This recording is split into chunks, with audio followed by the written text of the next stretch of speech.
O objetivo com essa live é resolver alguns problemas que eu tô vendo. Inclusive hoje eu estava respondendo um processo em que o perito deu uma bobeada na hora de fazer a atualização monetária. Talvez seja a sua primeira nomeação, ou talvez você pegou uma assistência técnica e aí você não sabe exatamente como funciona esse negócio de atualização monetária. O objetivo é fazer isso. É porque hoje eu atuo muito mais como assistente técnico e como perito oficial, porque eu acho que assim, quando a gente começa a atuação como perito, a gente quer muito ser o perito oficial, porque de certo modo você tem aquele status, né, de ser o perito oficial, a pessoa de confiança do juízo. Mas depois de um tempo você começa a perceber que você pode ganhar mais, você está solto de algumas outras amarras, que o perito judicial. O perito judicial, o CPC define exatamente o que ele tem que fazer. Então é só aquilo que está no CPC que ele pode fazer. Ele não pode escapar daquilo. Quem está acompanhando o canal do Instagram vê que todo dia tem uma postagem sobre jurisprudência, sobre alguma súmula que saiu, alguma decisão que saiu. E lá nessas decisões tem uma da ministra Nancia. As decisões dela são sempre muito boas de se ler. E numa decisão ela está falando lá o seguinte: olha, o assistente técnico, na verdade o perito judicial, ele tem a obrigação de utilizar a tese que a maioria usa. Ele não pode usar teses incomuns, ele não pode procurar exceção. Então acaba que o perito judicial fica muito amarradinho, fica muito preso ao que a legislação permite, enquanto o assistente técnico já tem uma liberdade maior. O que eu indico para você? Comece atuando como perito judicial. Por quê? Porque você vai aprender muito, você vai ter oportunidade de aprender muito, assim, é maravilhoso começar como perito judicial. Mas depois de um tempo, você começa a ver que a parte de assistente técnico, cara, é maravilhoso.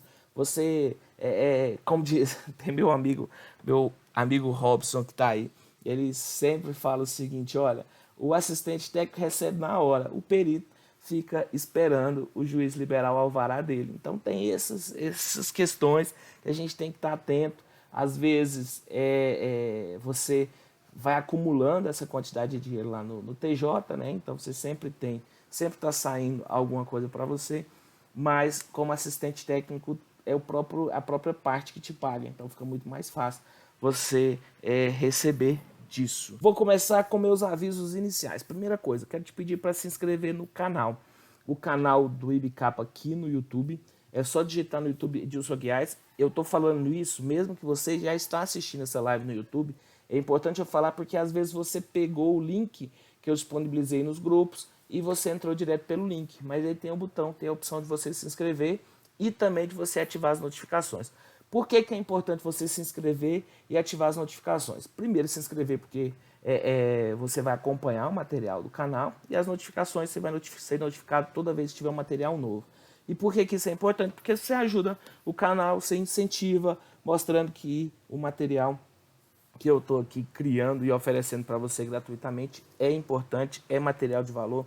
Então você também dá esse feedback na hora que você se inscreve aqui no canal. Então clica no botão se inscrever, ativa as notificações para você receber as notificações toda vez que eu postar um vídeo novo. Se inscreva na nossa página no Facebook, é www.facebook.com/EdilsonAguiar. Então a gente já está lá com 2.000 e tantas pessoas.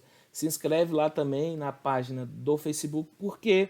Porque eu também tenho material que eu disponibilizo só no Facebook. Então é importante você seguir, curtir a nossa página lá. O perfil no Instagram também.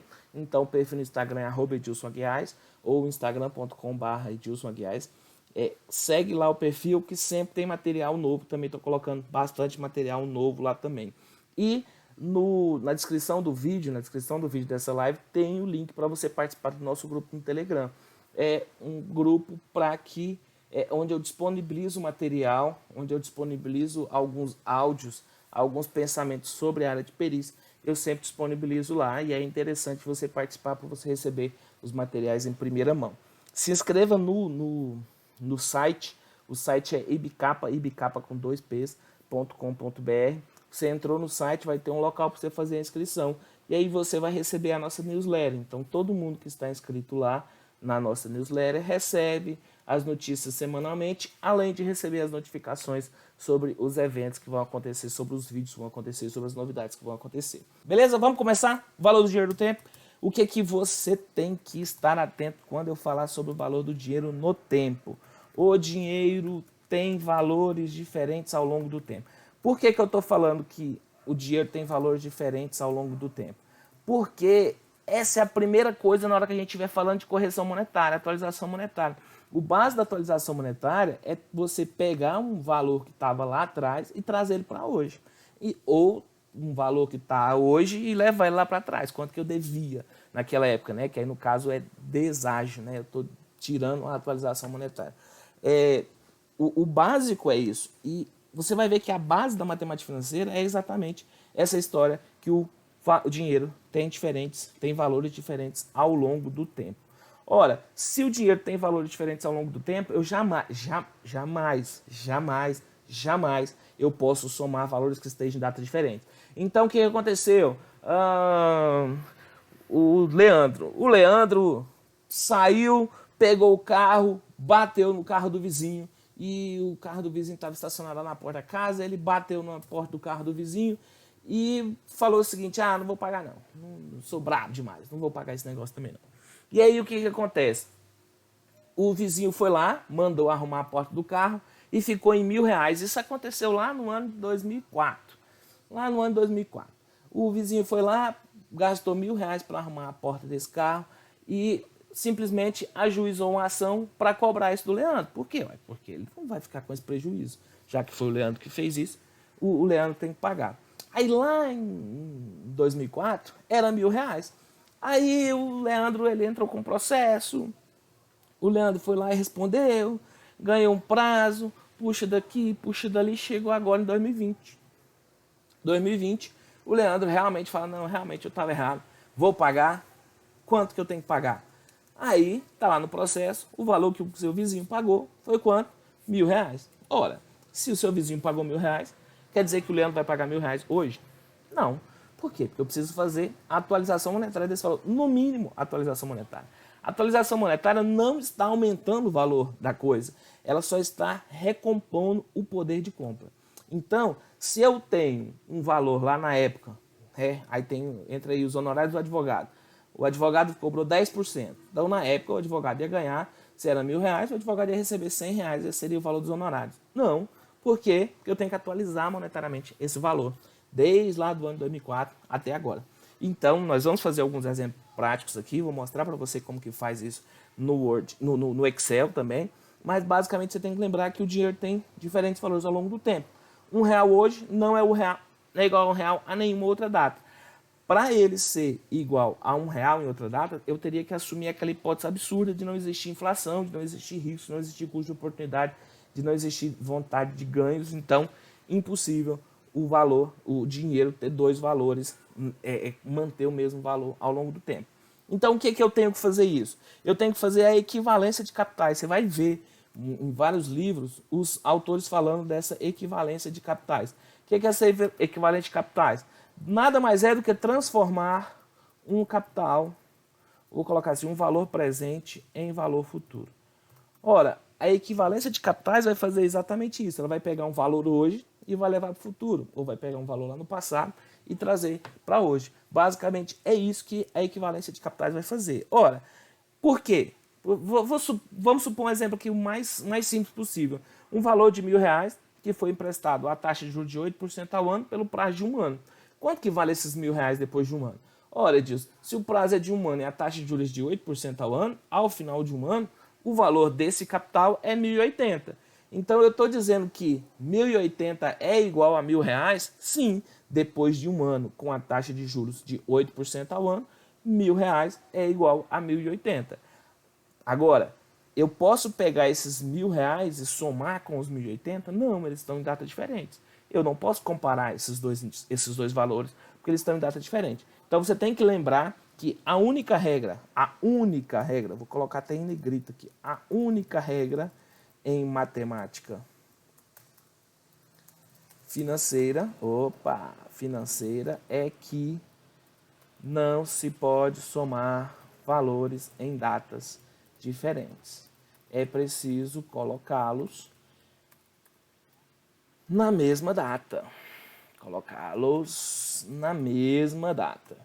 Para colocar na mesma data, eu vou ter que usar as fórmulas de valor futuro, valor presente e por aí vai. Valor futuro, valor presente. O valor futuro nada mais é do que o valor presente multiplicado a 1 mais i.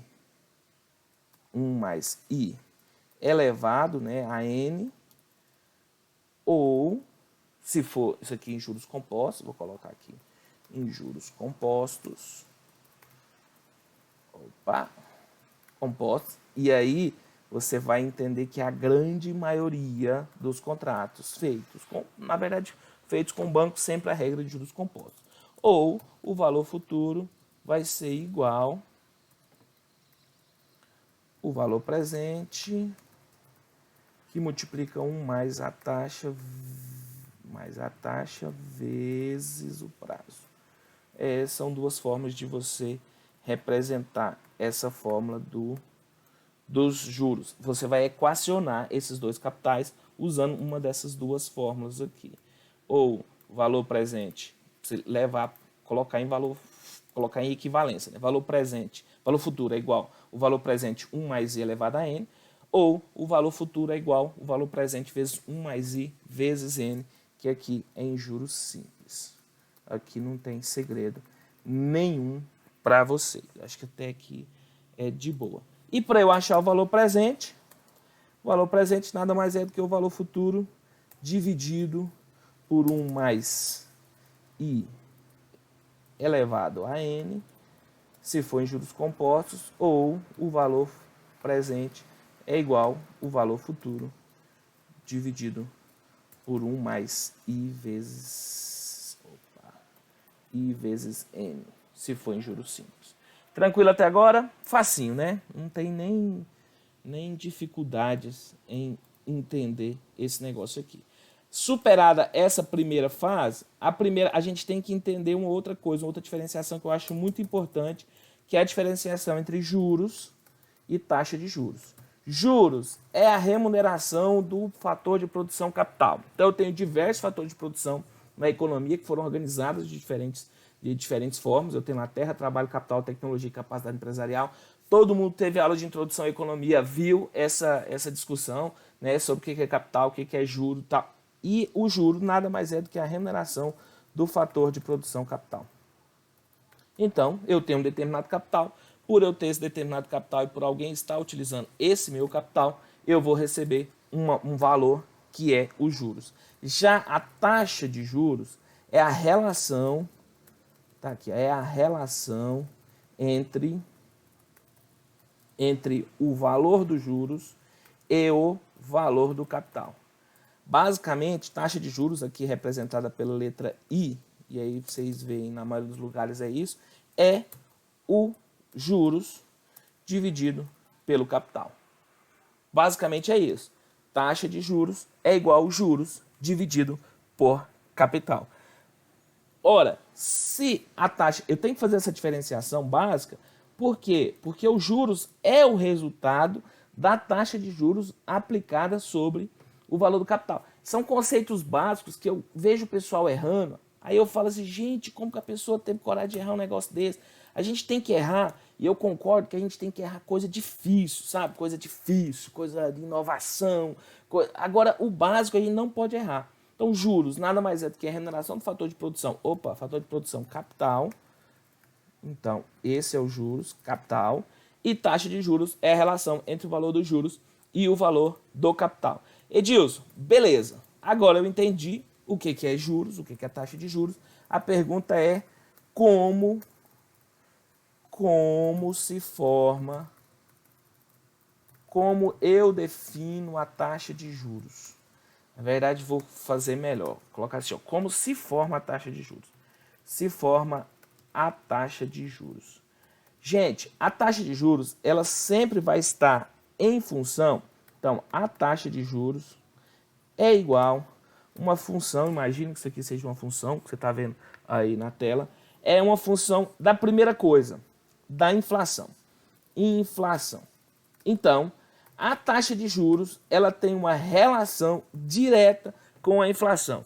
Por quê? Quanto maior for a taxa de... Edilson, eu lembro que eu fiz macroeconomia, agora meu recado é para os economistas que estão assistindo essa aula. Edilson, eu fiz macroeconomia e existe um cara lá que fala da tal da curva de Fischer. Tá, Fischer está falando de inflação e desemprego, não é a taxa de juros, tá? Nós estamos falando que a taxa de juros ela tem uma relação direta com a inflação. Legal. Política monetária. Não, esquece isso, deixa isso de lado. Aqui eu só estou falando o seguinte, olha, na hora que você vai definir a taxa de juros, o mínimo que você quer é manter o seu poder de compra.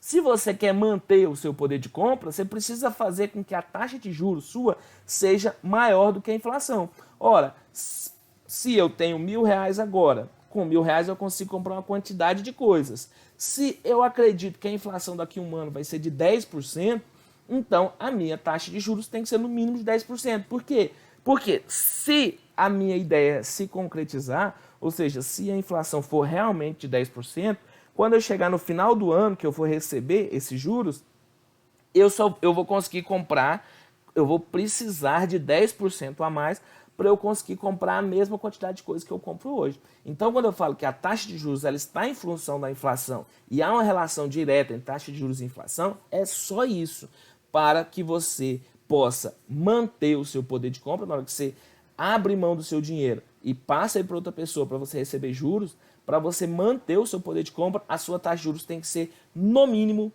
maior, tem igual ou maior à taxa de inflação. Depois a gente vai calcular a taxa real de juros, é o nosso último tópico lá. Também o povo embanana nesse negócio, que eu não acredito como o povo embanana.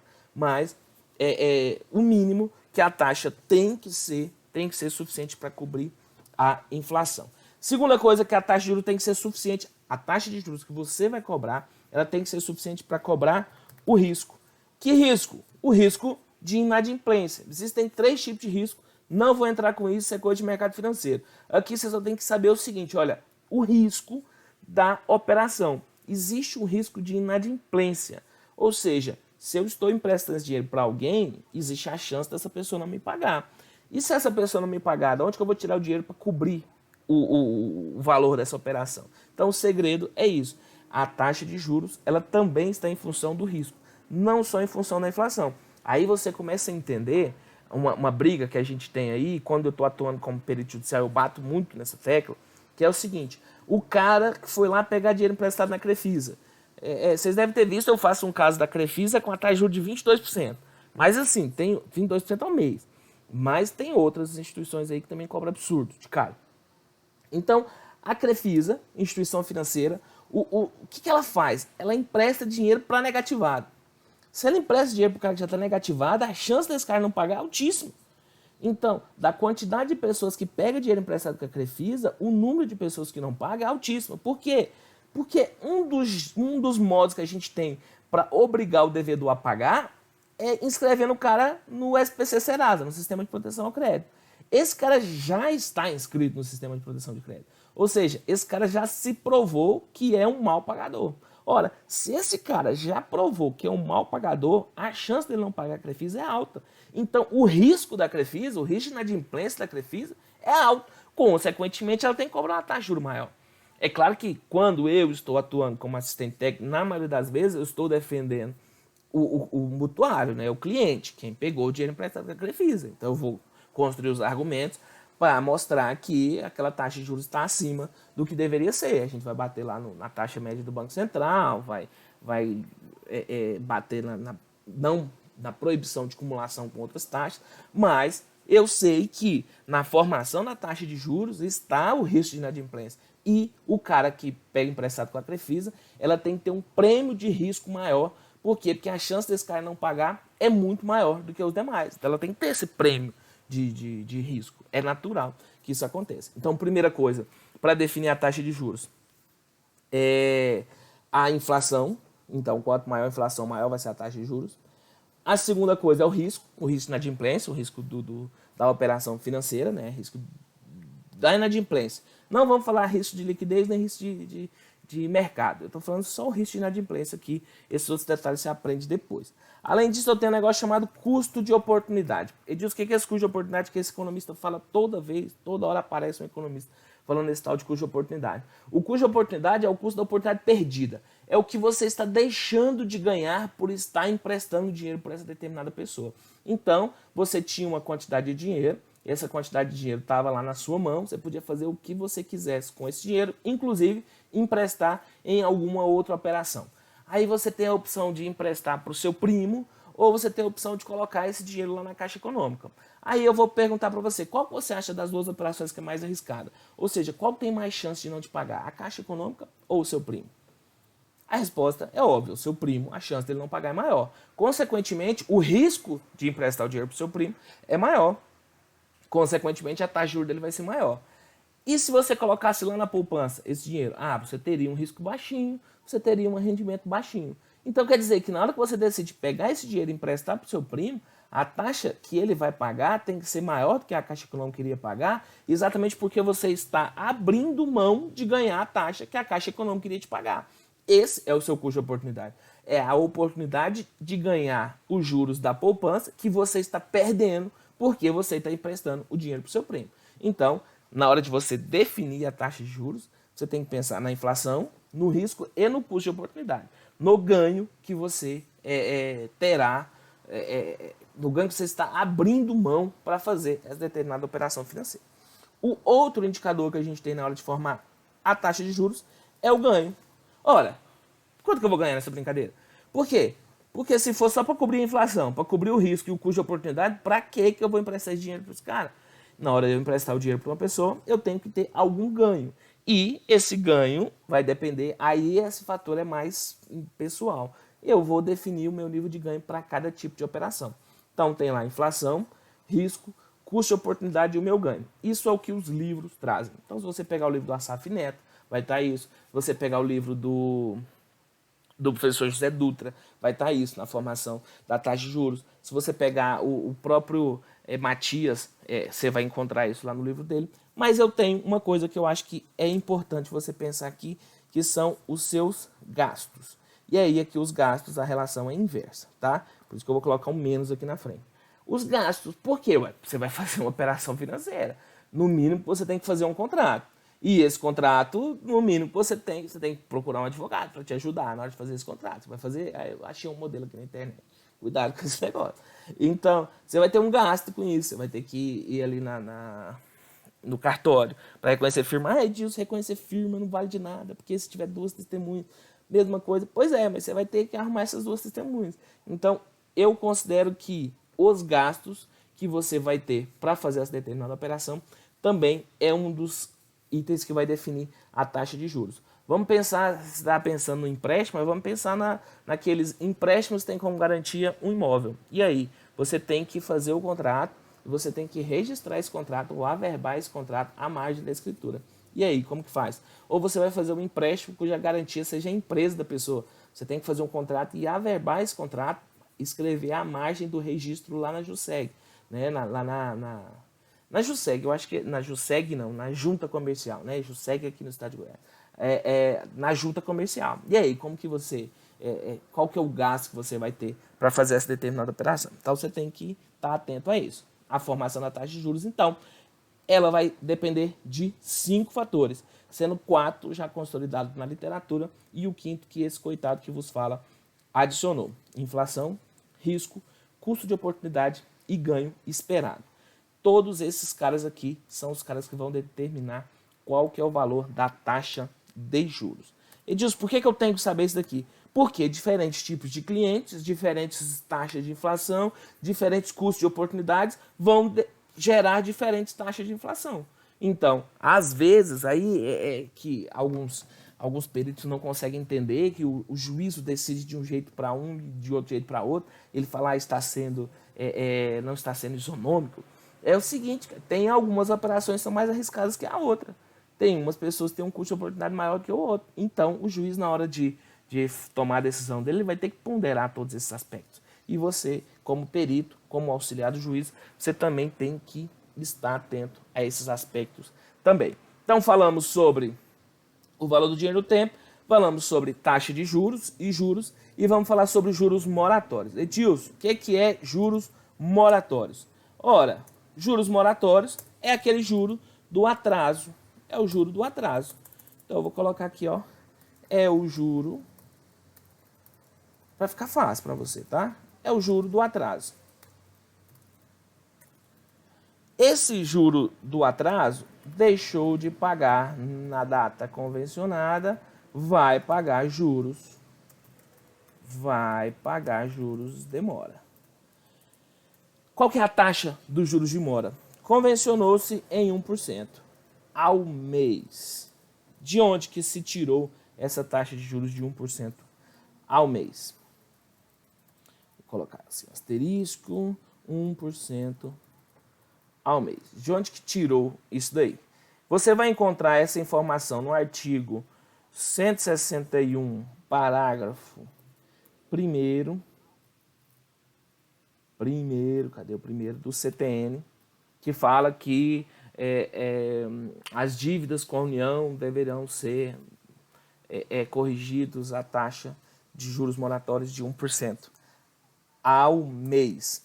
Eu tenho também o artigo 406 do Código Civil, que fala que se as taxas de juros não forem convencionadas, vai valer as taxas de juros da mora. Se a taxa de mora não for convencionada, vai valer a taxa de mora das dívidas da União, que é exatamente o 161, parágrafo 1º do CTN. E eu tenho o artigo 591 do Código Civil, que também fala que nos empréstimos de mútuo que tenha objeto econômico, vale a regra do artigo 406 como juros de mora.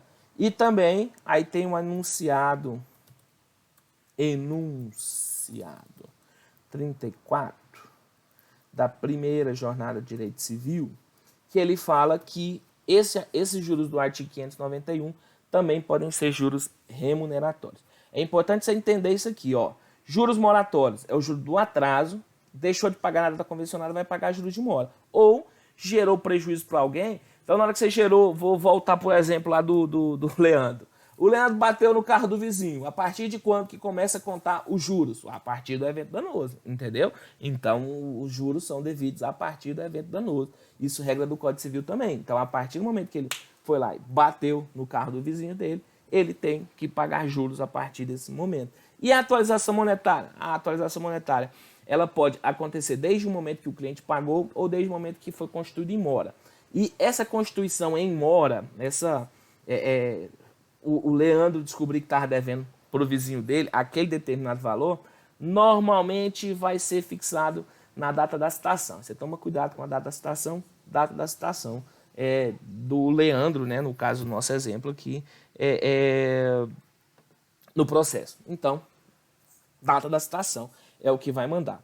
Ah, Edilson, eu vi um negócio, e aí o nosso colega Armando colocou hoje, falando da taxa de juros de 0,5% ao mês, ou do limite de 6% ao ano para a taxa de juros moratórios. Pois é, quando que vai ser 1% ao mês e quando que vai ser 0,5% ao mês? O STJ, ele teve um julgado agora, que é o tema, vou até colocar isso aqui tudo numa página, só para ficar mais fácil de visualizar. O STF, ele definiu no tema 810, no mesmo tema que ele definiu que o IPCA é utilizado para a correção de débitos da União, utilizado para a correção de débitos da União, ele também definiu nesse mesmo tema que os débitos da União, eles vão ser corrigidos a taxa de 0,5% ao mês. Se não tiver finalidade tributária, então é simples. Você vai olhar o seguinte, olha, eu estou numa relação com a União. O débito tem natureza tributária? Se tiver finalidade tributária, vale os 1%. Se tiver finalidade tributária, vale o CTN, que é lei complementar. Vale o CTN. E o que o CTN fala? Artigo 161, parágrafo 1º do CTN. Fala que é 1%. Então, se tiver finalidade tributária, 1%. Se não tiver finalidade tributária, 0,5%. Por quê? Porque essa aqui está a regra do... Ih, agora travou, hein? Regra do artigo 1F da Lei 9494 de 1997. Confere para mim aí, pessoal, se é 9494. É 9494. 9494 de 97.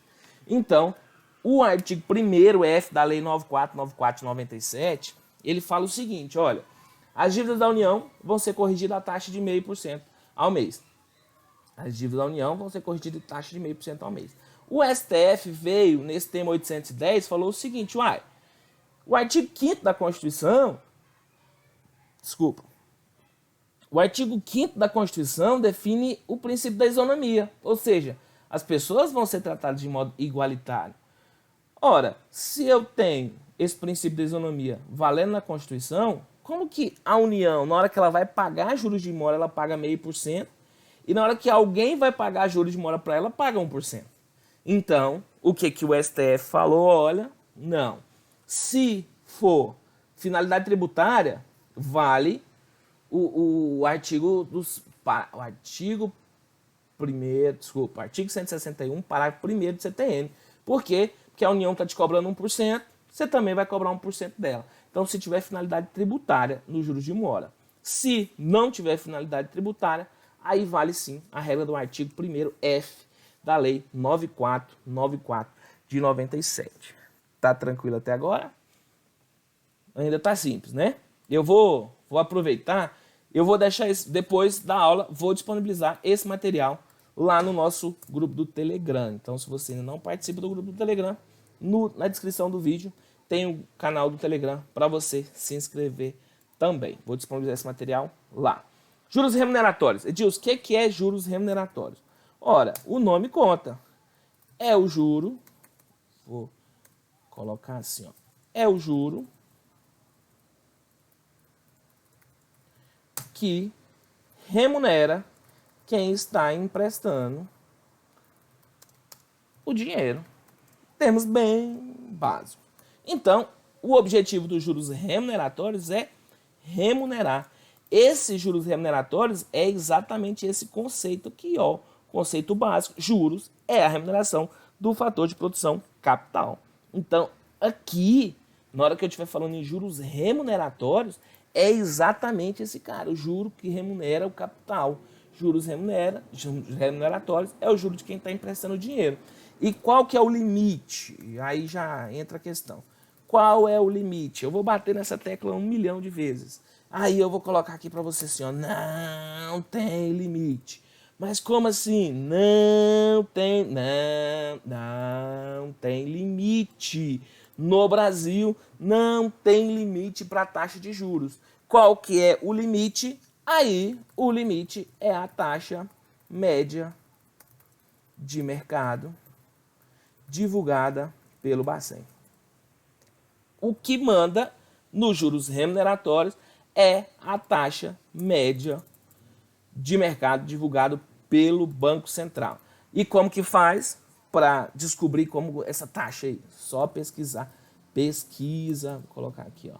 Como descobre essa taxa? Tem vídeo no canal do YouTube. Então, no canal do YouTube tem um vídeo explicando, ensinando como que calcula, como descobre essa taxa média cobrada pelo Banco Central, divulgado pelo Banco Central para as operações de crédito. Então, não tem nem segredo. E no curso também eu ensino como pesquisar esse material. Ah, Edilson, quando os juízes estão definindo que a taxa é abusiva? Primeiro, né? Quando que vai ter revisão? Vou colocar aqui o outro. Quando vai haver revisão dos juros? E aí é só quando o juízo considerar que a taxa é abusiva? Aí está lá no artigo 51 do CDC. Se o juiz acreditar que a taxa de juros é abusiva, ele tem que sim aplicar a revisão dessa taxa de juros. E quando que os juízes estão definindo? Qual que é o limite? Vou colocar assim, ó. Qual é o limite que os juízes estão definindo que a taxa é abusiva? Aqui é uma incógnita. Isso daqui tá uma bagunça. Tá uma bagunça. Mas nós temos alguns parâmetros. Eu vou colocar para você o seguinte, olha. O TJ do Espírito Santo, ele tem falado que se for 20% superior à taxa média, é abusivo. O TJ RS, se for 50% superior à taxa média, é abusivo. O TJ... eu tenho decisão aqui, acho que de São Paulo, que só aceita se for 100% superior. Aí eu vou colocar aqui, né, o dobro. É abusivo. Então, estude as decisões do TJ da sua região. Edilson, como assim estudar as decisões do TJ? Eu não tenho que olhar a decisão do juízo, não. Estuda as decisões do TJ, por quê? Porque as decisões do TJ, quando elas são recorrentes, ela tem que ser transformada em súmula e o juiz tem que adotar. Então, ao invés de você tentar entender a decisão de todos os juízes, você simplesmente vai se preocupar com a decisão dos desembargadores. É mais fácil trabalhar desse jeito. Então, estude as decisões do TJ da sua região. Então, não tem para falar, mas a gente tem alguns critérios aí, que se for 120% da taxa média, tem gente que já considera abusiva lá no Espírito Santo, no Rio Grande do Sul, aí tem que ser 1,5 vezes, e São Paulo eu tenho algumas decisões falando que só se for o dobro.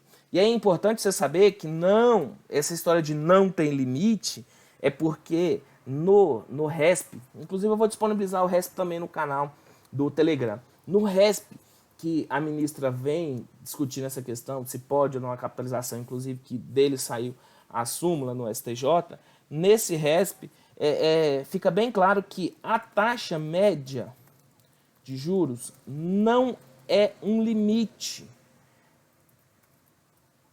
é apenas uma referência, é isso que ficou definido. Então a taxa média de juros não é um limite de juros que pode ser cobrado, não, é uma referência sobre quanto que pode ser cobrado pelo mercado. É esse o entendimento do STJ, então a gente tem que estar alinhado com esse entendimento também. Então, juros remuneratórios é o juro que remunera quem está emprestando o dinheiro. Tranquilo até agora? Tem gente viva aí ou já acabou todo mundo? E os juros compensatórios, Edilson? Que, juros moratórios, juros remuneratórios, juros compensatórios. O que é juros compensatórios? É a mesma coisa dos juros remuneratórios. Mesma coisa dos juros remuneratórios são os juros compensatórios. Então, você vai ver que às vezes ele aparece como juros compensatórios, às vezes ele vai aparecer como juros remuneratórios, mas é a mesma coisa.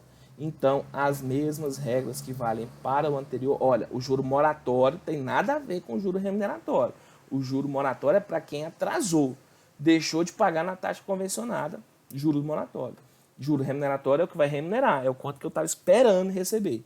E os juros compensatórios é a mesma coisa de juros remuneratórios. Fica a dica aí para você. Edilson, e o que é essa tal de comissão de permanência? Que tem tanta gente que fala dessa comissão de permanência, mas eu não sei que bicho que é isso. É tipo caviar. Eu não vi nem... eu não comi, eu só ouço falar, né? O que é essa tal de comissão de permanência? Gente, comissão de permanência nada mais é do que o somatório dos juros moratórios e dos juros remuneratórios. Então, eu vou somar juros moratórios e juros remuneratórios e vou chegar na comissão de permanência. A comissão de permanência ela vai ser cobrada no período de mora. Então, é o seguinte, eu tinha combinado com você que eu ia pagar uma taxa de juros de 10% ao mês. Peguei um dinheiro emprestado com você e falei que eu ia te pagar uma taxa, uma juro de 10% ao mês. Aí, o que aconteceu? Eu não paguei. Então, chegou a data de pagar, não fiz o pagamento para você. O que acontece? Começou a correr juros moratórios também.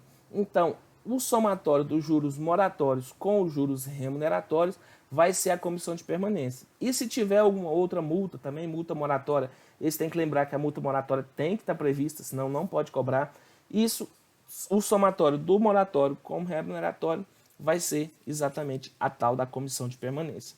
É o que está lá na súmula 472 do STJ. Vamos ler o que está nessa súmula? Vou abrir aqui o Google e vamos lá. Súmula 472 STJ. Então tá aqui, ó. Cobrança de comissão de permanência. Ó, aumentar aqui.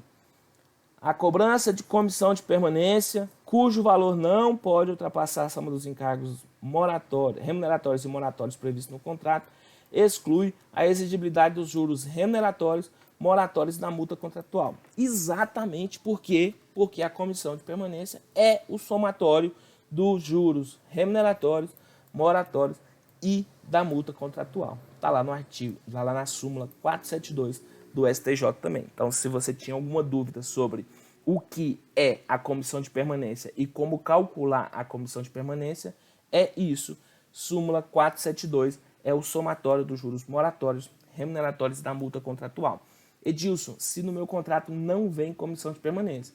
Ora, se não vem comissão de permanência, não vai cobrar comissão de permanência. Vai cobrar juros moratórios e juros remuneratórios no período de inadimplência do contrato. Então é bem tranquilo essa parte aqui também, porque a súmula 472 já veio aqui, já deu uma explicação pra gente como que funciona esse negócio. Beleza? Então, é o somatório dos juros moratórios, dos juros compensatórios e, eu vou colocar aqui, dos juros moratórios, dos juros compensatórios e da multa contratual. Se houver multa contratual, no caso, né? Claro. E aí, para você tirar dúvidas, súmula 472 do STJ. Vamos fazer correção monetária, então? Vamos entender aqui sobre correção monetária. Correção monetária. Correção monetária e atualização monetária é a mesma coisa. Como a gente já entendeu a questão do valor do dinheiro do tempo, eu tinha um valor numa determinada data, tem que trazer esse valor para a data atual, eu tenho que fazer a correção monetária. E aí, tem algumas súmulas que eu acho importante você saber, vou passar por elas rapidamente, porque a gente já vai para o Excel para começar a fazer os cálculos. Mas você precisa entender a súmula 30 do STJ, que fala da comissão de permanência, mas a correção monetária é proibido fazer as duas coisas juntas, tá? Comissão de permanência mais correção monetária. Por que que é proibido?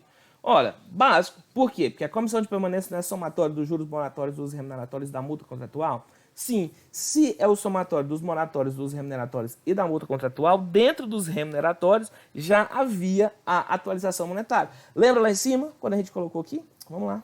Aqui, na definição da taxa de juros, não tinha aqui o bichinho da inflação? E a correção monetária não vai fazer exatamente a correção pela inflação? Em algum índice, qualquer índice de inflação que for utilizado. Então, como dentro da taxa de juros, qual taxa de juros? Dos juros remuneratórios já havia a inflação e a comissão de permanência já é o somatório dos juros moratórios, remuneratórios da multa contratual, é proibido cumular a comissão de permanência com correção monetária. Simples assim. Simples assim. Depois que você entende o conceito, a coisa fica básica, né? Até você entender o conceito, o trem é bagunçado. Súmula 35 do STJ, isso aqui é básico, estou falando só porque fala da correção monetária, está dizendo que para aquelas pessoas que fazem consórcio, na hora que ela for sair do consórcio ou for excluída do consórcio, tem que haver correção monetária do valor que ela pagou. Isso é óbvio, mas a súmula está aí para falar isso. A súmula 43 do STJ também fala que incide correção monetária desde o ilícito, e aí eu falei no caso lá do Leandro, né, que bateu no carro do amigo dele, vai incidir correção monetária desde o início, desde o ilícito, desde a notificação do ilícito. E a 371, ela fala que a solicitação de correção monetária daquelas pessoas que tiveram problema lá com as contas, as contas correntes, conta poupança lá, por causa do plano Collor, plano Bresser, independe de ação específica. Então as pessoas têm direito a ter a atualização monetária daqueles valores, independentemente se essas pessoas vão ajuizar ou não vão ajuizar uma ação específica. E aí eu vou fazer algumas atualizações aqui, só para facilitar, porque eu tenho o prorata dia aqui, que é a nossa colega... Quem que pediu prorata dia? Daiane Lucas. Daiane Lucas pediu. Daiane Lucas não, é o Leandro. É o Leandro Lucas pediu atualização pelo prorata dia. Então, vou colocar aqui, vamos fazer alguns cálculos. Vamos colocar assim, ó, caso, ó, o Leandro bateu no carro do vizinho. Caso muito louco. Só para você entender que isso aqui é uma abstração, né? Caso muito louco. Leandro bateu no carro do vizinho e lhe deu um prejuízo de 5 mil reais. 5 mil reais em que dia? Dia 1º de maio de 2004. Após o trânsito. Então, houve todo o processo, já vamos para o trânsito em julgado. Em trânsito em julgado da condenação, Leandro irá fazer o pagamento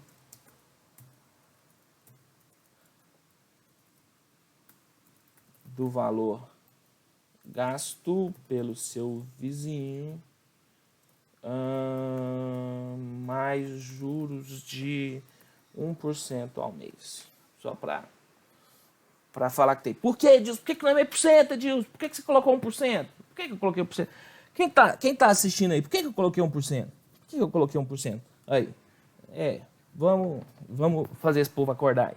Tem gente aí assistindo. Por quê? Por que eu tô colocando 1%? O Leandro foi lá, bateu no carro do vizinho. Deu um prejuízo de 5 mil reais em 5/1 de 2004. Após o trânsito julgado da condenação, o Leandro... então houve todo o processo de conhecimento, transitou em julgado, deve ter tido recurso, não sei o quê, chegou lá, perdeu. A gente está na fase de liquidação em sentença. Estamos na fase de liquidação de sentença. Edilson, por que você fala que é fase de liquidação de sentença? Porque não é processo de liquidação de sentença. Antigamente, até o CPC 2015, tinha um processo de execução de sentença. Agora não tem mais, é só uma fase do processo. Então, vai no mesmo processo. A liquidação da sentença. Cadê? Não tem ninguém, não? Acabou? O pessoal foi embora? Por que eu vou cobrar? Pessoal, por que eu vou cobrar juros? Por que eu estou colocando juros de 1% ao mês aqui? Olha só, aloprando aqui, ó. Porque irei colocar juros de 1% ao mês na condenação do Leandro. A correção monetária, ela advém de lei. Ela é basicamente a recomposição do poder de compra. Por que eu vou colocar juros de 1% ao mês na condenação do Leandro? Alisson, tá aí. Por que, Alisson? Me fala aí por que eu vou colocar 1% na condenação do Leandro. E aí daqui a pouco o caso muito louco 2 é o do Alisson. Muito louco 2 é o do Alisson. O Alisson. Tô esperando vocês responderem aí. Caso muito louco 2 vai ser o do Alisson. Alisson, como que escreve? Alisson, tá aí. Alisson está devendo. Isso aqui só tem gente boa. Aqui não. O Alisson está devendo um cheque no valor de 50 mil reais desde fevereiro, 1º de fevereiro de 2010. Ajuizada a ação e sendo vencida a causa,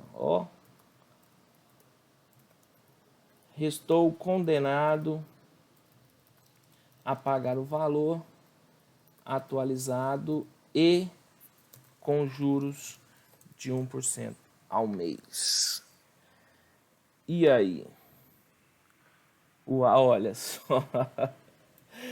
Olha só. Então vamos ver por que isso aconteceu. Por que é juros de 1%. Opa.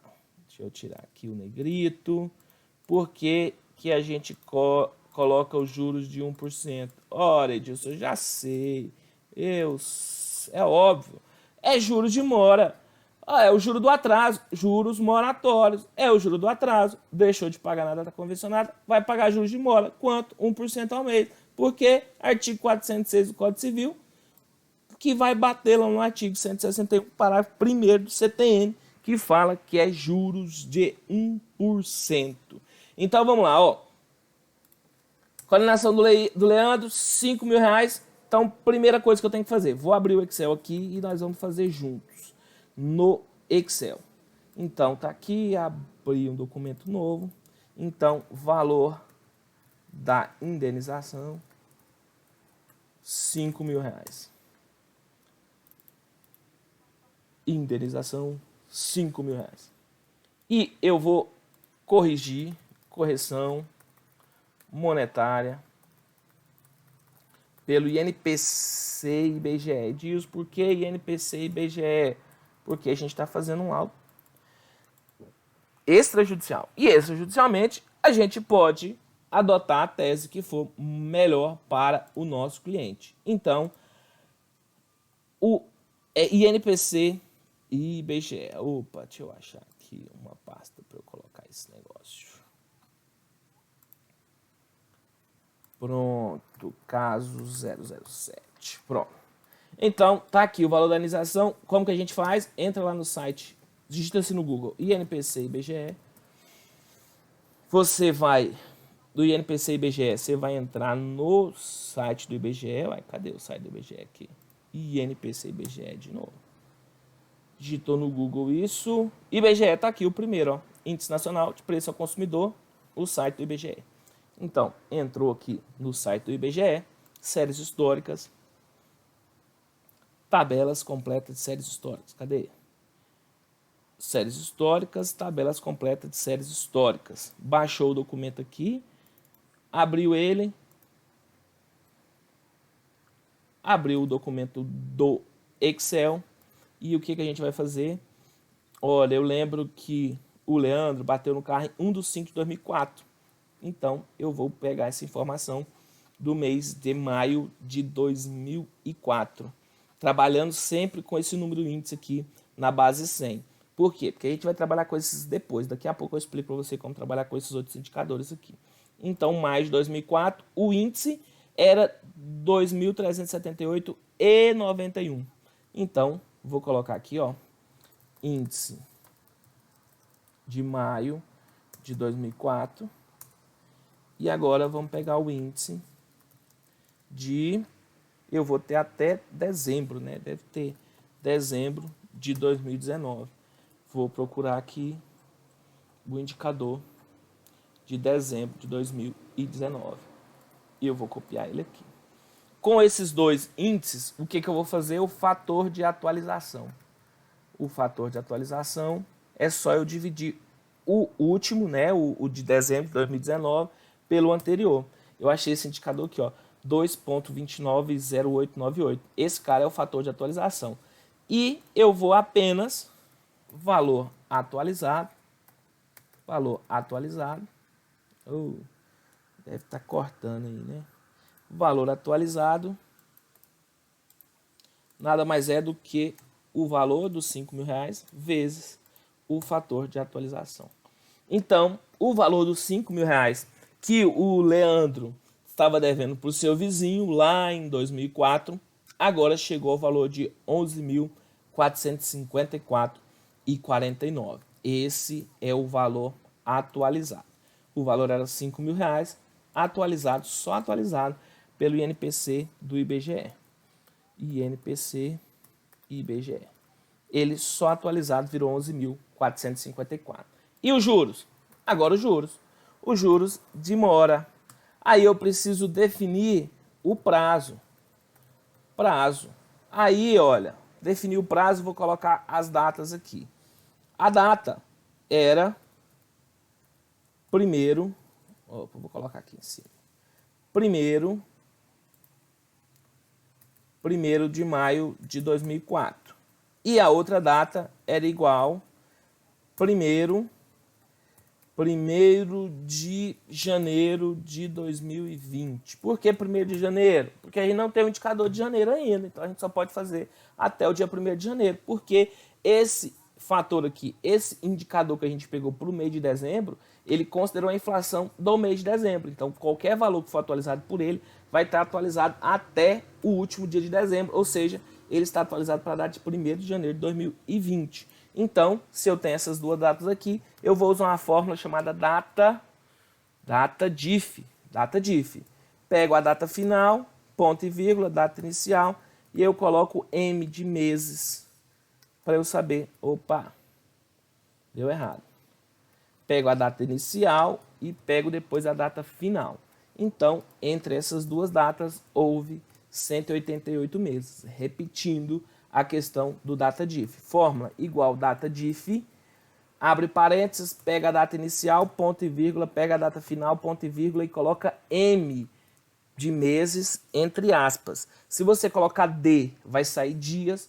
Você colocar Y, vai sair anos. Então, data diff, data inicial, data final, e entre parênteses você coloca o M, 188 meses. Se o juro é de 1%, já respondendo aqui a questão do Leandro, foi a questão do Leandro mesmo que perguntou. O juro é simples ou é composto? Só pode cobrar juros compostos para instituições integrantes do Sistema Financeiro Nacional. Pergunta, o vizinho do Leandro é instituição integrante do Sistema Financeiro Nacional? Não, então os juros são simples. Então eu vou colocar aqui juros de mora, entre parênteses na forma simples. Então o prazo foram 188 meses e os juros de mora de 1% ao mês. E agora, como que faz nesses 188 meses? Então, juros no período é simples. Então, o valor vezes a taxa vezes o prazo. Então, 21 mil de juros. Edilson, 21 mil de juros? 21 mil de juros. E agora? Agora eu tenho que colocar o valor total a pagar. O valor é os 11 mil, que era os 5 mil atualizado até a data de 1º de janeiro de 2020, mais os juros no período de 21 mil. Então, o Leandro vai ter que pagar o valor de 32.988. Só os 32? Não. Honorários do advogado. Normalmente, 10%. Isso aqui é importante. Presta atenção que você vai entender agora porque que isso aqui é importante. Juros no período, 21 mil, valor total a pagar 32 mil. E tem os honorários do advogado, que você vai ter que incluir aqui. Honorários do advogado, aqui eu estou colocando como se tivesse sido arbitrado em 10%. Então, o valor total a pagar vai ser o valor mais os honorários do advogado. Valor total devido. Somatório, vou mudar aqui o nome aqui, né? Valor mais juros. Valor total devido. E aí, Edilson, agora resolveu o problema. Então, o Leandro vai pagar o valor de 36.287,82. Pois é, se ele pagar na hora que entrar com o processo, no exato momento, entrou com o processo de execução, o Leandro vai lá, paga. Aí sim, ele vai pagar esse valor. Se ele não pagar nos 5 dias que é dado para ele no processo de execução, aí tem a multa do artigo 523, parágrafo 1º, acho que é parágrafo 1º do CPC. Vocês conferem que é mais 10%.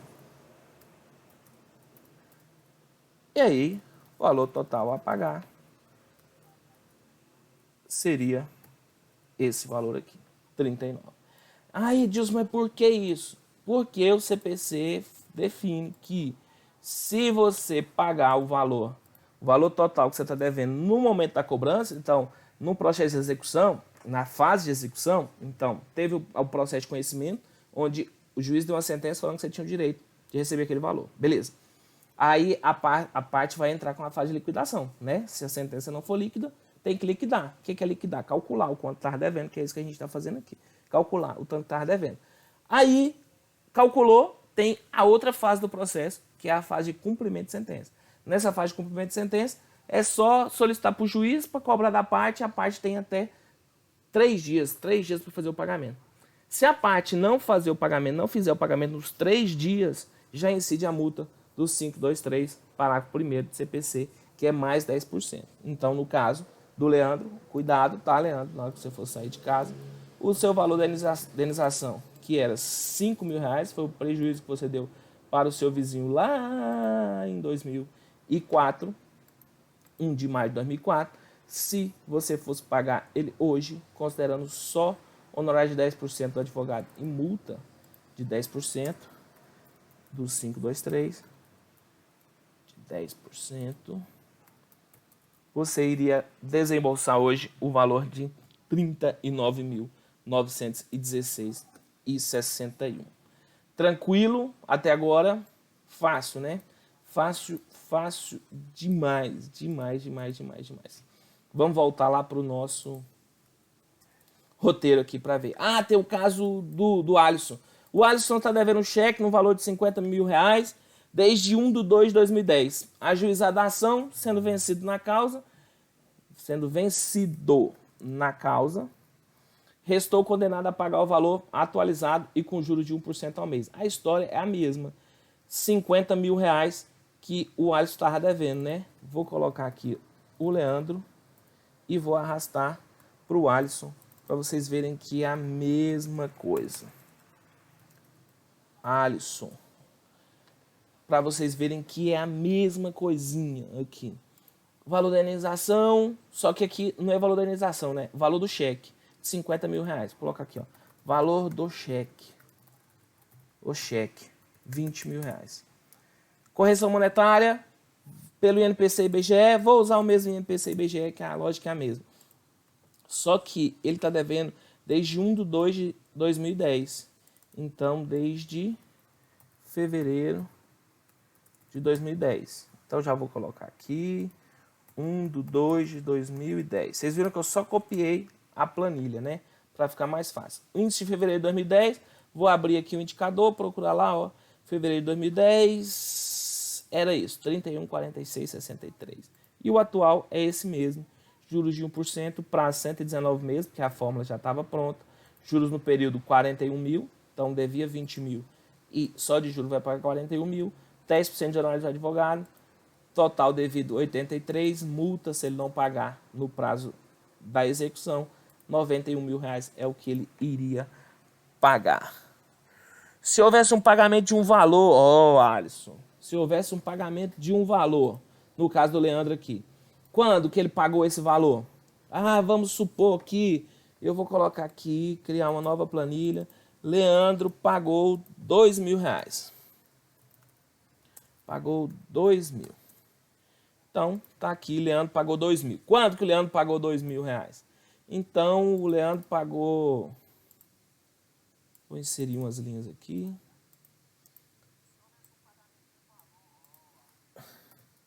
Leandro pagou em... Deixa eu ver, já que a coisa começou em 2004, o Leandro olhou e na hora que ele houve a condenação, lá em 2014, porque a nossa justiça é muito célere, lá em 2014, quando houve a condenação, 10 anos depois, o Leandro foi lá e fez o pagamento dos 5 mil reais. Legal? Pagou 5 mil reais, pagou em... vou colocar aqui, novembro, Leandro pagou em novembro de 2014, 2012. Pagou em novembro de 2012, ele foi lá e pagou 5 mil reais. Por que o Leandro pagou 5 mil reais? Para atrapalhar o nosso exemplo aqui. Foi? Ó, R$1.000, 10 mil reais, 10 mil reais, tá bom. Pagou 10 mil reais. Pronto. Leandro pagou 10 mil reais, tá beleza? O Leandro olhou assim e falou, ah, cara, eu peguei bati no carro dele lá em 2004, tô em 2012, eu vou pagar o dobro para não ter risco, né? Pra eu já ver, para eu ficar me livre desse negócio. Então vão ser duas partes aqui, ô Alisson. Se acontecer uma situação como essa, passam a ser duas partes. Primeira parte a gente vai levar até novembro de 2012 e depois a gente vai levar o restante. Então vão ser duas partes aqui, ó. Índice de maio de 2004, índice de novembro de 2012. A gente vai fazer a mesma coisinha, só que ó, eu vou até, para ficar mais fácil, eu vou jogar esse cara lá embaixo. Vê?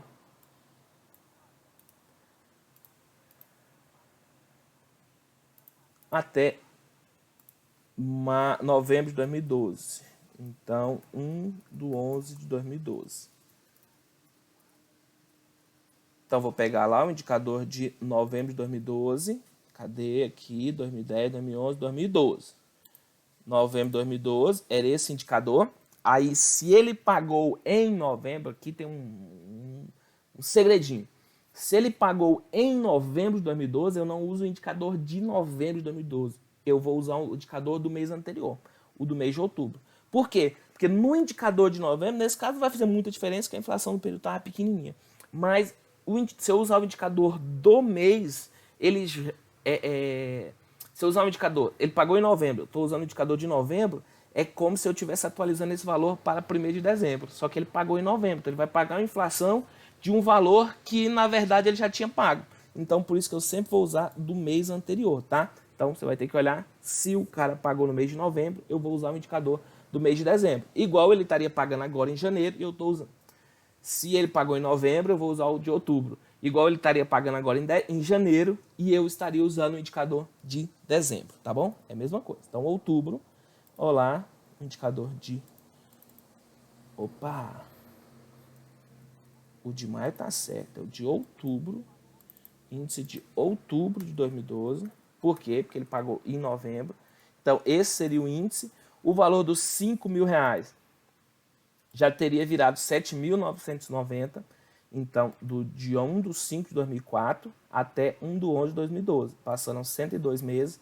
Só pela atualização seria 7.709.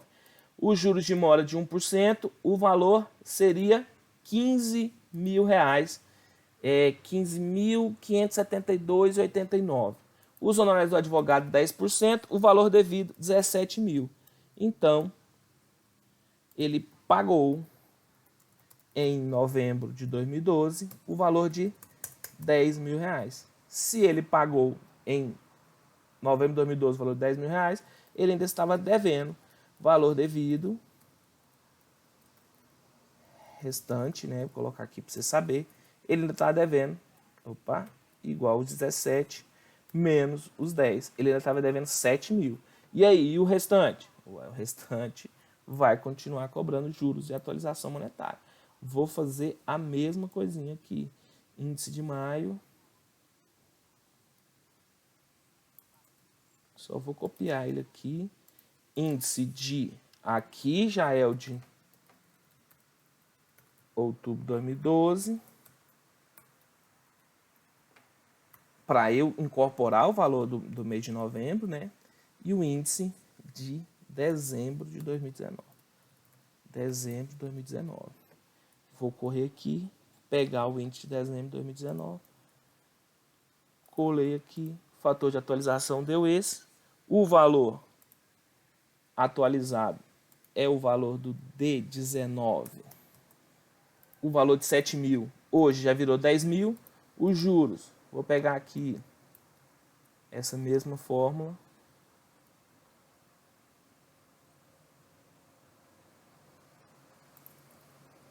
Vou colar aqui, opa.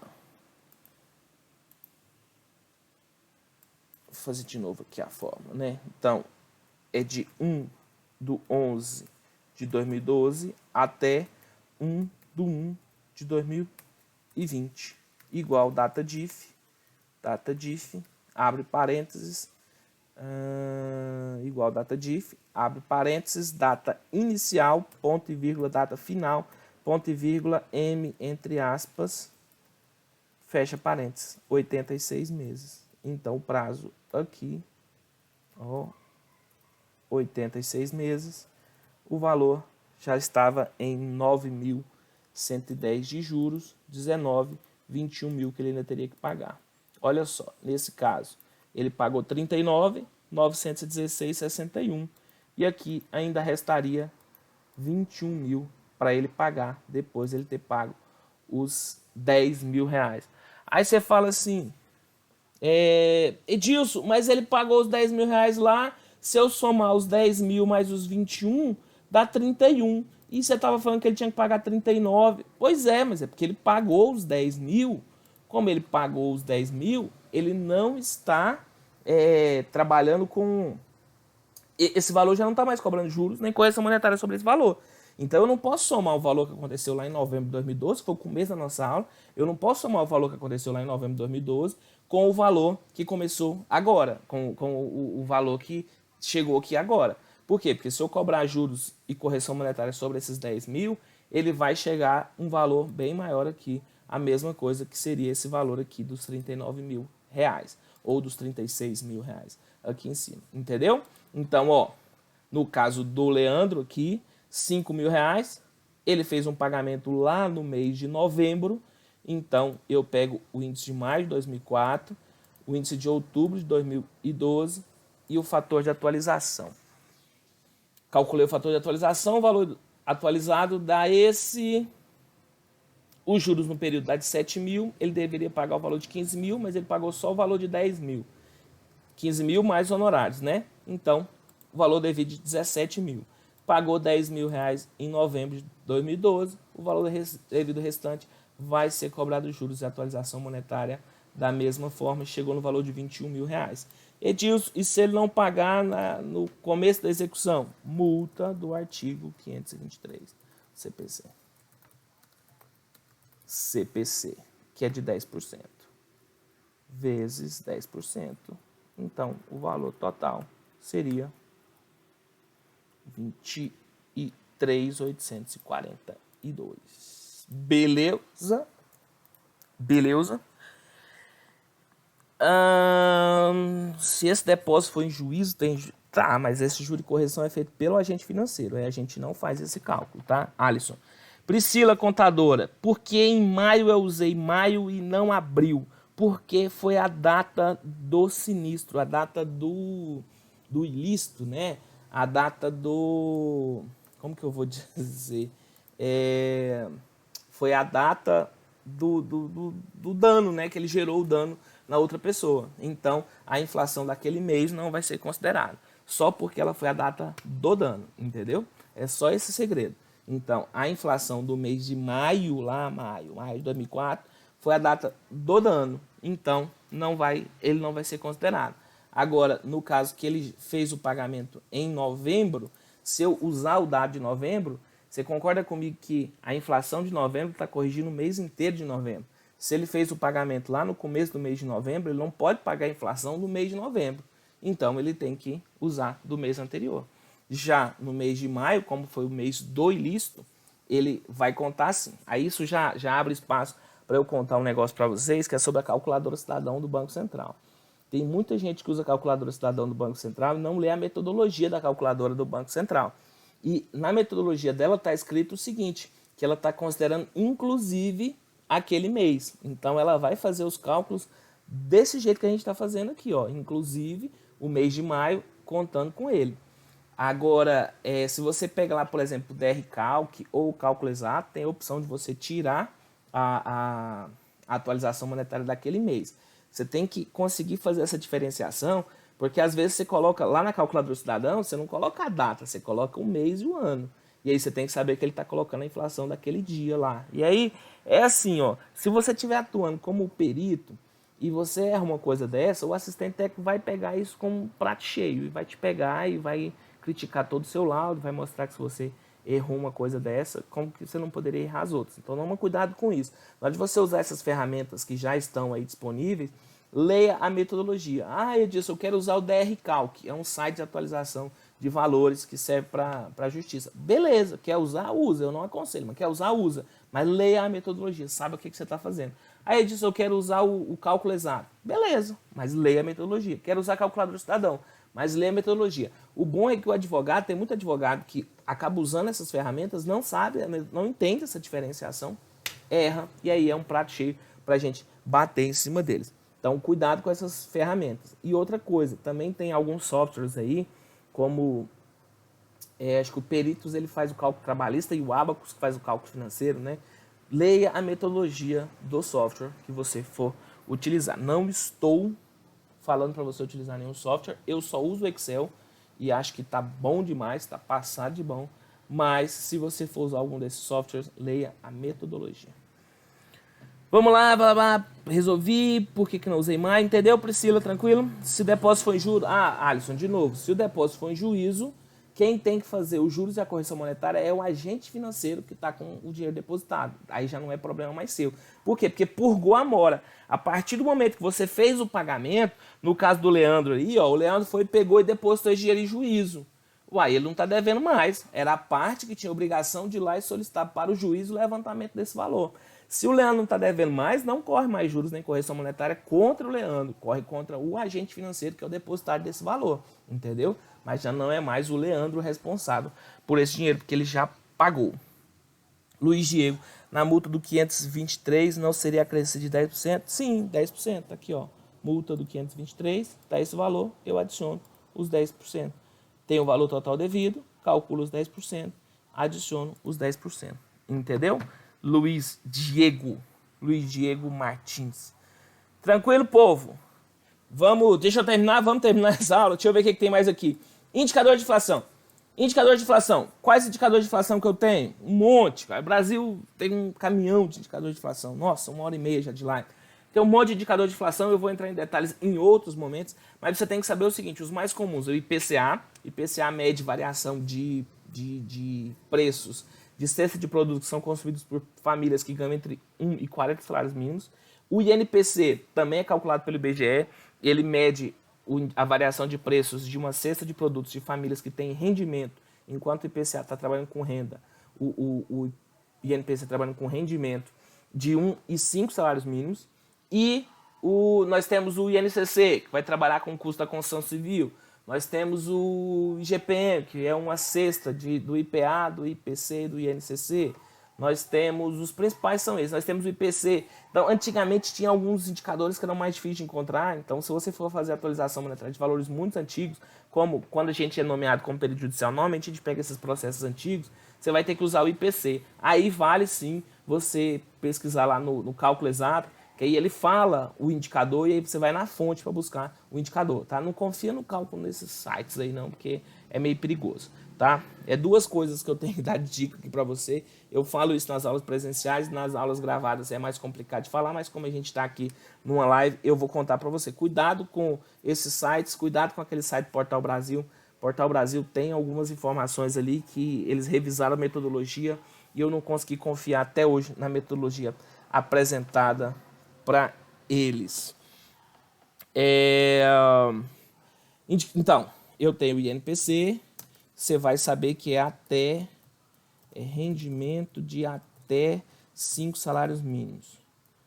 Eu tenho o IPCA, rendimentos de até renda de até 40 salários mínimos. E eu tenho o INCC, que é o custo da construção civil, e aí lembrar que é diferente de CUB. CUB também é um indicador da construção civil, mas não é o mesmo indicador do INCC. Eu tenho o IGPM, que vai trabalhar com os contratos de aluguel.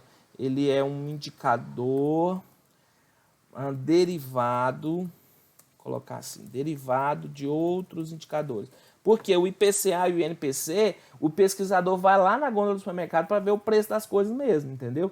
Já o IGPM, ele é um indicador derivado de outros indicadores. E aí, ele vai ser utilizado para imóveis imóveis e correção de aluguel. Correção de aluguel.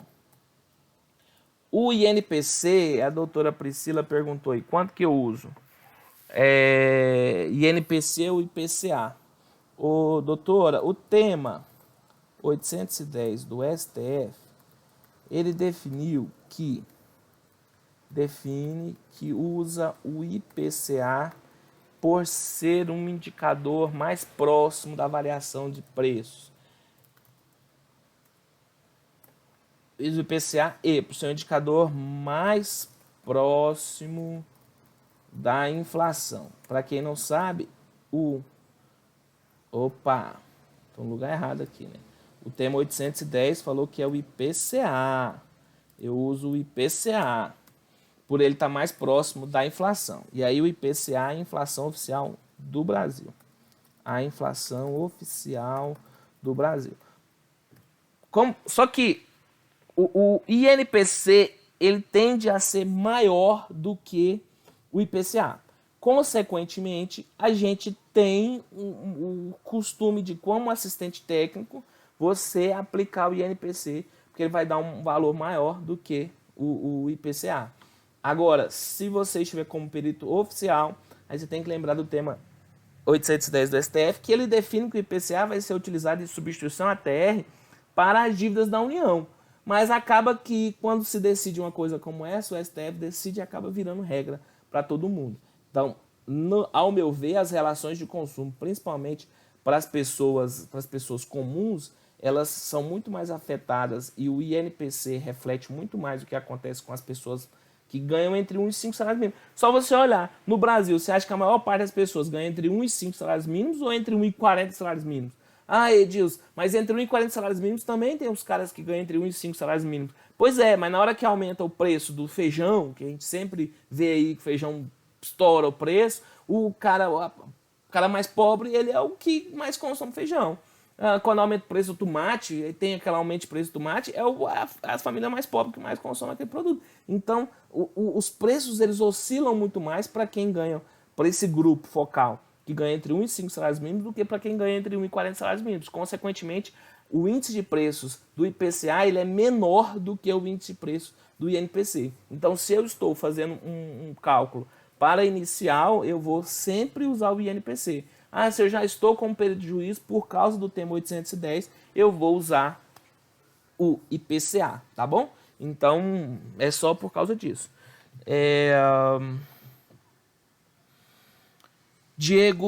Luiz Diego Martins Cavalcante, digo de honorários para o advogado. Diego, eu não entendi. Na multa de 10% não seria acrescido de 10%, mas...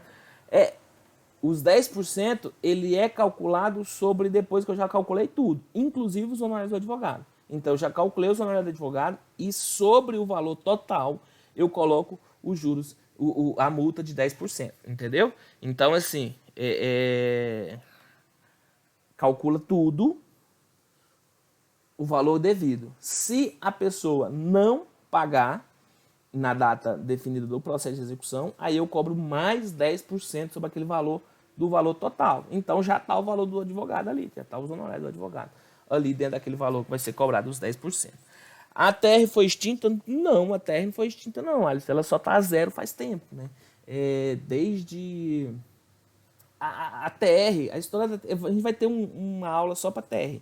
Inclusive, taxa acumulada e taxa real, a gente vai ter que trabalhar em outra aula, que a gente já está com quase 2 horas de live aqui já. Mas olha só, Alisson, a TR não foi extinta, ela continua existindo. A TR, ela é a taxa que remunera os saldos da poupança. Basicamente funcionava assim, vou ter que contar a história toda. Desde quando a poupança foi criada, ela rende 6% ao ano. Desde que ela foi criada, 6% ao ano. Aí o que acontece? No período que a gente começou a viver hiperinflação, no período que a gente começou a ter muita inflação, 6% ao ano era pouco. Então eles criaram essa TR, que seria como um bônus. Então o saldo que está na caderneta de poupança, ele vai render os 6% mais a TR. E essa TR servia de certo modo para as pessoas que estavam com dinheiro na poupança não perderem tanto com a inflação. Ele não é indicador de inflação, nunca foi indicador de inflação, inclusive tem súmula do STF colocando isso, do STJ, desculpa. Tem súmula do STJ colocando isso, que não, TR não é indicador de correção monetária, mas ele serviria como uma proxy. Ele, de certo modo, aproximava aqueles 6% do que estava acontecendo na inflação do mercado. Então, ela servia para isso. Só que desde 2012, quando a gente começou a baixar as taxas de juros, a taxa Selic, né, no caso, começou a baixar, foi colocada uma regra para que a poupança ela vai render 70% da Selic se a Selic tiver menos de 80%. Ela vai render 70% da Selic se a Selic tiver menos de 8,5%. E a história disso, a história detalhada sobre isso eu vou contar na aula do SFH. Porque todo o dinheiro da poupança, na aula que eu falei sobre financiamento com construtora, eu dei uma palhinha sobre isso. Mas todo o dinheiro que você deposita em caderneta de poupança, em qualquer banco que seja, ele vai para uma conta única chamada SBPE, Sistema Brasileiro de Poupança e Empréstimo, e esse recurso ele tem que ser utilizado exclusivamente para o financiamento da casa própria. Então, se a taxa de juros do mercado, a taxa de juros, a Selic, começa a ficar muito baixa, e lembrando que a poupança é isenta de imposto de renda, fica muito mais interessante para as pessoas colocarem o dinheiro na poupança do que emprestarem para o governo. Mas se as pessoas colocarem o dinheiro na poupança, vai faltar dinheiro para a construção da casa própria. Então, por isso que o governo colocou essa regra, quando a Selic cai menos de 8,5% ao ano, passa a viger para a Selic, para valor da poupança, 70% da Selic, e aí, consequentemente, como a TR era uma gordurazinha que ficaria acima dos 6% ao ano para recompor a perda da inflação, a partir desse momento que a taxa Selic começa a cair, essa TR passa a ser zero. E a TR ficou zero por muito tempo. Então tem muita gente ajuizando a ação, pedindo a mudança. Inclusive o tema 810 ele não modulou os efeitos a partir de uma determinada data, porque ele falou o seguinte, olha, as pessoas deviam estar recebendo IPCA e estar recebendo TR, mas a TR está zerada faz muito tempo. Então essas pessoas estão perdendo esse dinheiro por estar com o dinheiro depositado lá. E aí tem muita coisa de revisão para a vida toda, tem muita coisa para a gente discutir nas próximas aulas aí. Tá bom, Alisson? Então, a TR não foi extinta, ela simplesmente, hoje ela está a zero, já faz um tempo que ela está a zero, por isso que, inclusive, o STF decidiu que ela não reflete, assim como a STJ já tinha definido que a TR não servia como indicador de correção monetária, o STF também já bateu o martelo nesse daí no tema 810, que foi julgado sobre o rito dos recursos repetitivos. Então, isso passa a ser quase que vinculante, entendeu? Suspendeu todos os processos que eram sobre esse assunto e agora os processos voltam a correr com o resultado do tema 810 que já foi transitado em julgado. Muito obrigado a vocês, muito obrigado pela paciência, obrigado por estar aqui até agora. Eu já avisei para vocês na última aula que o meu objetivo é fazer as lives mais curtas, eu quero que ela fique com menos de 1 hora para eu poder começar a fazer as transmissões também pelo Instagram, mas vocês estão vendo, tá difícil. Obrigado, a gente se encontra na próxima segunda-feira às 17 horas. Tchau, gente, obrigado, um prazer, fui!